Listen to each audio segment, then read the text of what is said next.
भाइयों की एक साथ हुई मौत से परिजनों पर दुखों का पहाड़ टूट पड़ा। एक साथ दुनिया में आए और एक साथ ही दुनिया को अलविदा कह दिया। दोपहर 11:30 बजे सूचना मिली कि श्री राम नेवल जी की अंत्येष्टि के लिए कुछ लोग उनके ही आसपास के लोग आए हुए थे। तो उनमें 5 लड़के यहाँ महादेवा घाट के तट से नाव करके उधर गए टापू पे नहाने। उन्होंने वहाँ टापू पे अपने कपड़े वगैरह उतारे और कपड़े उतारने के बाद 5 लड़के टापू के से उतर के नहाने लगे। तो नहाते वक्त उनको ध्यान नहीं आया और रास्ते में बीच में नदी का कटान था, गहरा था, तो 5 लोग डूबने लगे।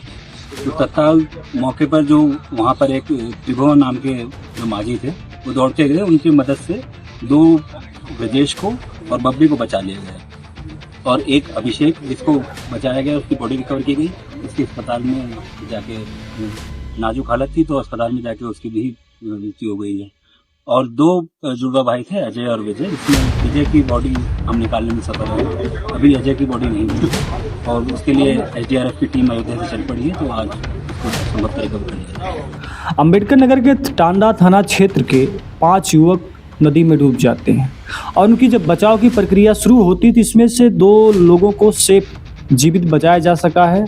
और बचाते वक्त में एक युवक और था जिसको बचाते समय या निकालते समय लगभग उसकी मृत्यु हो चुकी थी। वो आदमी मृत्यु हो चुका था। अब बचे थे इसमें से 2 लोग, अजय और विजय, जो सगे भाई थे। इनकी तलाश जारी थी, अब तो बरामद कर ली गई है। अब हम सीधे बात करते हैं अंबेडकर नगर के टांडा थाना क्षेत्र के सरयू नदी में डूबे 5 युवक में से आखिरी पीड़ित को शव बरामद कर लिया गया है। शनिवार को डूबे 5 युवक विजय का शव रविवार को और सुबह घटनास्थल से करीब 50 मीटर दूर पर बरामद किया गया है। शव को पोस्टमार्टम के लिए भेज दिया गया है। टांडा थाना क्षेत्र के कसुंदिया क्षेत्र में राम नेवल के अंतिम संस्कार में गए थे लोग, जिनमें से 5 लोग नदी में नहाने के लिए जाते हैं और वो अचानक गहरे पानी में चले जाते हैं, जहां पर 5 लोग डूब जाते हैं। उनमें से बचाया जाता है। बचाने के दौरान 2 लोगों को जीवित बचाया जा सका, जबकि उस वक्त में 3 लोगों को निकाला गया। एक की मृत्यु हो चुकी थी। 2 लोगों की खोजबीन इसके बाद भी चल रही थी। अब 5 लोगों की यहाँ पर 100 बॉडी मिल चुकी है। अब हम सीधे बात करते हैं तो अजय और विजय नाव से उतरकर नहाने के लिए गहरे पानी में चले गए, जब वहां डूब गए। नाविक ने तत्काल बचाव कार्य शुरू किया। उसने ब्रजेश और बप्पी को सुरक्षित बाहर निकाल लिया गया, जबकि अभिषेक को निकालने का प्रयास किया जा रहा था, लेकिन तब तक उसकी मृत्यु हो चुकी थी। दैनिक भास्कर की रिपोर्ट है।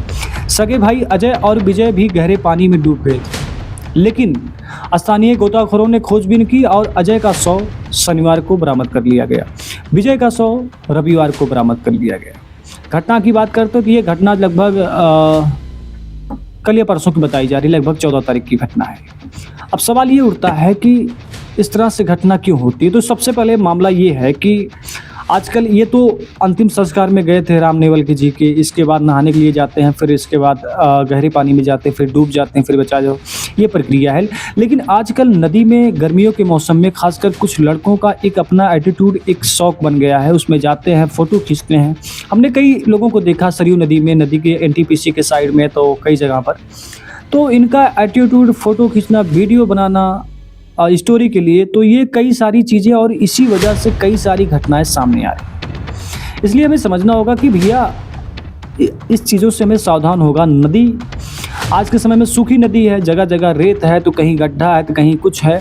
जहाँ भी पानी जाता है थोड़ा सा मतलब इधर से कटान होती तो वही गड्ढा हो जाता है। तो उसकी पहचान किसी को अच्छी तरह से नहीं होती, कहाँ पर बहुत ज़्यादा गहरा है, कहाँ पर बहुत कम पानी, कहाँ पर बहुत ज़्यादा पानी है। तो इससे बचने के लिए हमारे पास सिर्फ और सिर्फ जागरूक रहना है, हमें अपने बच्चों को समझाना है और हमें खुद समझना है इस बात को। धन्यवाद, नमस्कार।